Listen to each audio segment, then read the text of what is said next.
hormis l'aspect émotionnel, vous savez, ce pays, comme la RDC, a traversé des moments très difficiles de guerre.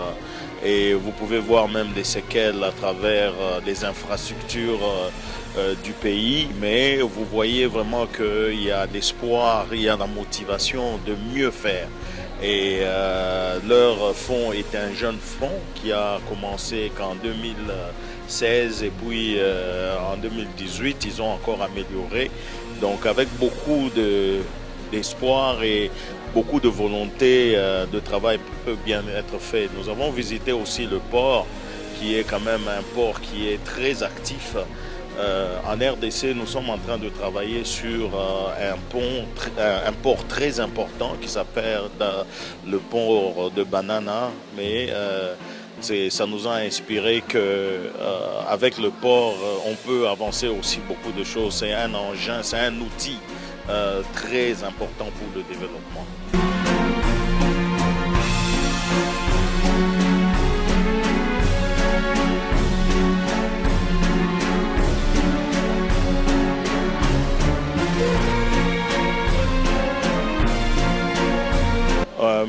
Monsieur le journaliste, merci pour cette question.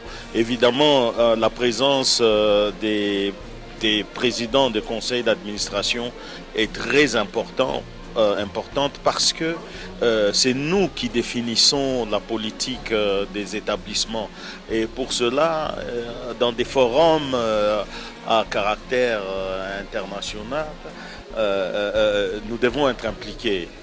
Et pour ça, vous savez, quand nous votons le budget, quand nous votons quelles sont les innovations à apporter au sein des entreprises et des établissements publics, nous devons être impliqués aussi à savoir ce que les autres font dans leur fonds d'entretien. Et notre présence ici est très capitale parce que nous définissons la politique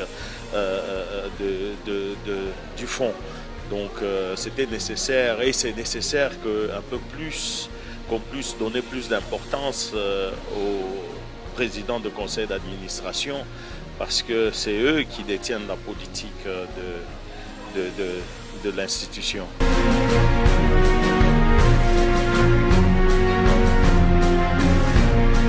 Oui, évidemment, monsieur le journaliste. Vous savez, nous avons des points focaux.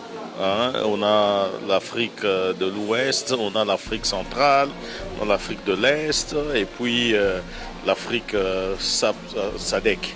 Donc, et vous voyez, moi je suis toujours pro-SADC parce que généralement les actions sont un peu visibles, quoi. Donc c'est vraiment très très actif de ce côté-là. Mais bon, cela n'empêche à travailler avec notre point focal qui est l'Afrique centrale. Donc pour l'instant, moi je pense que nous devons nous soutenir et il y a des échanges. Et chaque année, tu sais, il y a des innovations. Par exemple, nous avons vu le dashboard, tableau de bord de l'évolution des travaux, d'entretien des routes et tout qui commence à être impliqué. Ça, c'est la haute technologie. C'est-à-dire vous avez des paramètres qui vous permettent d'évaluer en temps ce qui se passe sur le terrain. Donc, ouais, ce sont les innovations que nous voulons aussi implémenter dans notre fonds d'entretien. En tout cas, c'était un forum qui a enrichi et évidemment, il y a toujours des déceptions, mais il y a toujours à améliorer. Donc nous continuons à espérer que l'Afrique continuera toujours à bouger de l'avant afin de se soutenir mutuellement.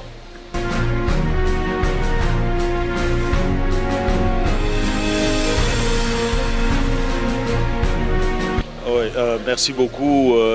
Évidemment, nous avons engagé au sein du conseil d'administration du FONER de la RDC, nous avons pris des résolutions afin de rendre effective cette migration. Et évidemment, Nous avons, à travers notre direction générale, nous avons pris un consultant qui a travaillé sur cette migration. Et cette migration à la troisième génération, ça va nous permettre de répondre plus aux besoins routiers aux Congolais. Parce que vous savez, les routes au Congo ne répondent plus aux normes d'entretien. Ce sont des routes qui doivent être réhabilitées. Et pour ça, ça nécessite un peu plus de fonds et plus de financement. Et pour cela, il faut que le fonds soit en mesure d'emprunter comme une banque normale, donc c'est-à-dire ouvrir un guichet investissement et un guichet réhabilitation, tout en maintenant le guichet entretien, parce que c'est même ça la fonction. Il faut entretenir ce que vous construisez. Donc voilà, il y a des fonds qui ont déjà traversé, qui ont déjà connu la migration et nous échangeons avec eux et c'est ainsi que nous avons quelques expériences que nous partageons ainsi de suite et les inviter aussi à nous donner quelles sont les expériences, qu'est-ce qu'il ne faut pas faire, qu'est-ce qu'il faut éviter. Et comme j'ai dit, c'est un voyage, donc nous continuons à innover pour offrir des routes aux usagers, des bonnes routes qui vont durer et répondre aux besoins des usagers.